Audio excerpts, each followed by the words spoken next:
The idea of dating is stressful. The idea of being on a date is stressful. The idea of talking to someone is stressful. And it's so interesting. You're so right that how are you going to create when all of your emotions around this is stress? You've got the stress of a timeline. Gosh, I'm in my mid-30s. I should have found someone by now is things I hear. Oh, I'm in the stress of I've been out on 7 dates in the last couple of months and none of them were good enough. And so I'm in the stress of scarcity. And so you're so right. That's what we're feeling. How do we get out of that system and that cycle? Because a lot of the time we've developed that feeling towards finding romantic love for like weeks, months, years. Yeah. How do you break that cycle? There's nothing wrong with doing any of those things. But when we're stressed, we're altered. That stress is when we're out of balance. We're not ourselves, right?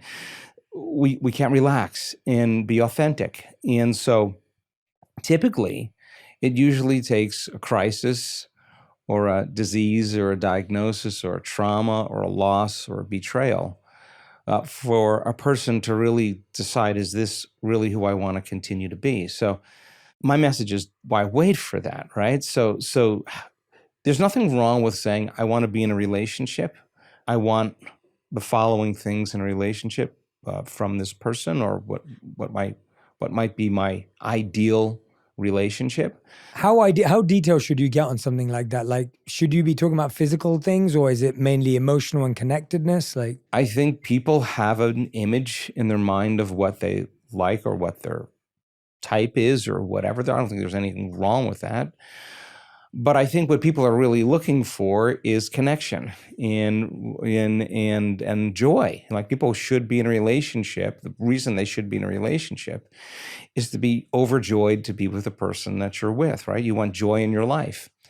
For me, it would make sense then if the person got very clear on what they wanted, then they should start on the journey to become that very person.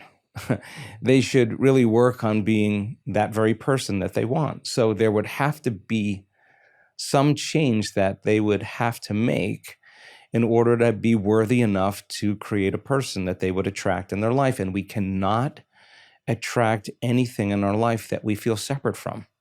Trusting in a future that you can't see or experience, you have to lay down the very thing you use your whole life to get what you want, to trust that something greater could happen. And that's not something that's very easy.